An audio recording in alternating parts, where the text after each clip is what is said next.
अच्छे कर्म करने के बावजूद भी लोग केवल आपकी बुराइयां ही याद रखेंगे। इसलिए लोग क्या कहते हैं इस पर ध्यान मत दो, तुम अपना कर्म करते रहो। सत्य कभी दावा नहीं करता कि मैं सत्य हूँ, लेकिन झूठ हमेशा दावा करता है कि सिर्फ मैं ही सत्य हूँ। गलतियाँ ढूंढना गलत नहीं है, बस शुरुआत खुद से होनी चाहिए।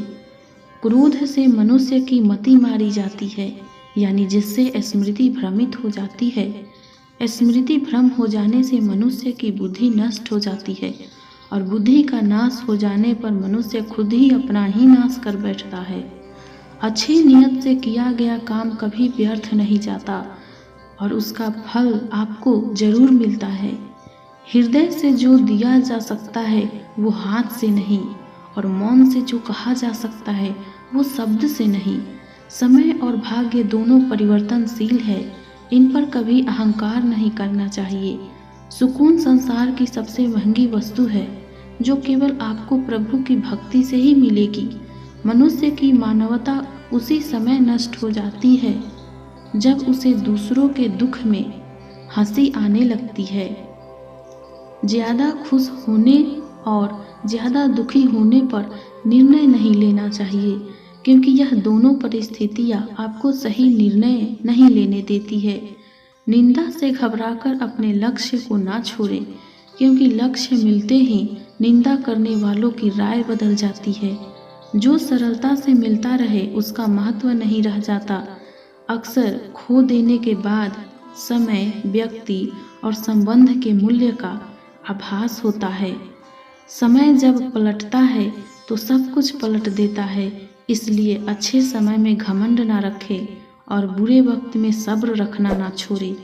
जिस इंसान के सच्चे होने की गवाही आपका दिल दे, वो इंसान कभी भी आपके लिए गलत नहीं हो सकता।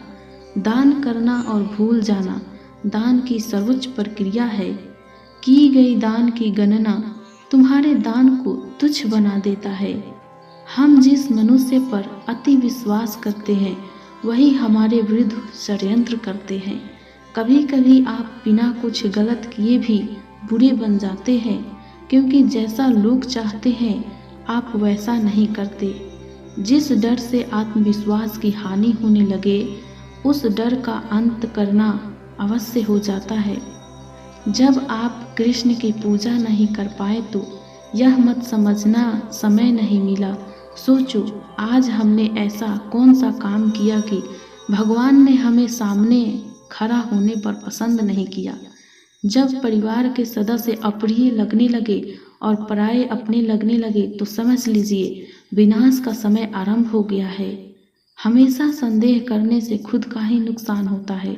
संदेह करने वाले व्यक्ति के लिए प्रसन्नता ना ही इस लोक में है और ना ही किसी और लोक में। अपने आप को ईश्वर के प्रति समर्पित कर दो, यही सबसे बड़ा सहारा है। जो कोई भी इस सहारे को पहचान गया है वह डर, चिंता और दुखों से आज़ाद रहता है।